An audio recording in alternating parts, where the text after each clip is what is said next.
Monsieur Daniel Canepa, vous nous avez parlé à plusieurs reprises de faire de la Seine-sur-Mer une vitrine au niveau national, au niveau international. Pouvez-vous nous donner un petit peu plus de précision sur le côté international que vous souhaitez donner à cette ville de la Seine-sur-Mer? Merci pour cette question parce que je voudrais rappeler que j'ai toujours été extrêmement attaché à la dimension internationale. Je rappelle, pour ceux qui ne savent pas, que j'étais président de l'Association européenne des représentants territoriaux de l'État, que j'ai mis en œuvre la première réunion euro-méditerranéenne des représentants territoriaux de l'État et que je me suis rendu dans de nombreux pays au cours de ma profession. Et si je dis cela, c'est parce que j'ai pu ainsi apprécier l'importance qu'il y avait au niveau international en termes d'ouverture, en termes d'échange, en termes d'enrichissement personnel, mais d'enrichissement également pour son activité.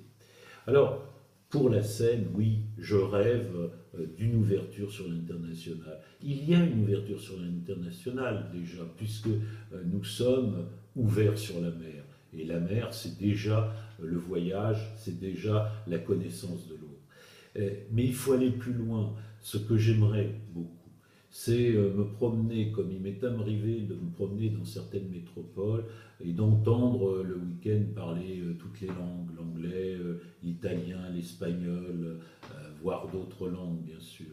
Je pense qu'on peut, au niveau de la scène, avoir ce rayonnement international. Le rayonnement international, tout naturellement, au travers des jumelages avec des villes de la Méditerranée, mais aussi avec des villes qui sont au-delà du bassin méditerranéen et qui connaissent ou qui ont des caractéristiques un peu semblables à la nôtre, aux nôtres, la mer, la diversité de la population, la recherche d'un nouveau souffle économique.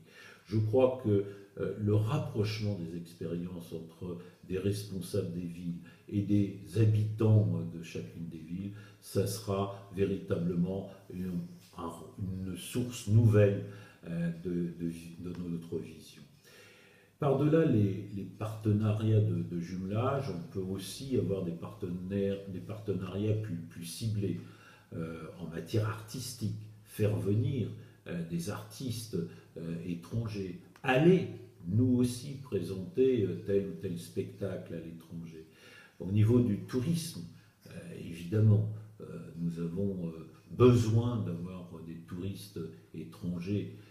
Notre accueil, d'ailleurs, en matière de croisiéristes, pourra être une excellente communication, un bon investissement, car si on parle en bien de la scène à l'étranger, eh bien d'autres touristes viendront. Au niveau des étudiants, je souhaite qu'il y ait des étudiants qui viennent attirés par nos capacités en matière de recherche et en matière de laboratoire. Et puis bien sûr au niveau économique, car nous avons besoin d'investisseurs, y compris des investisseurs étrangers.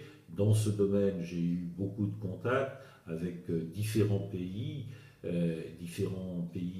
émergents, des pays qui ont des moyens financiers, des pays qui sont soucieux d'exporter leur savoir-faire ou bien de prendre pied en France.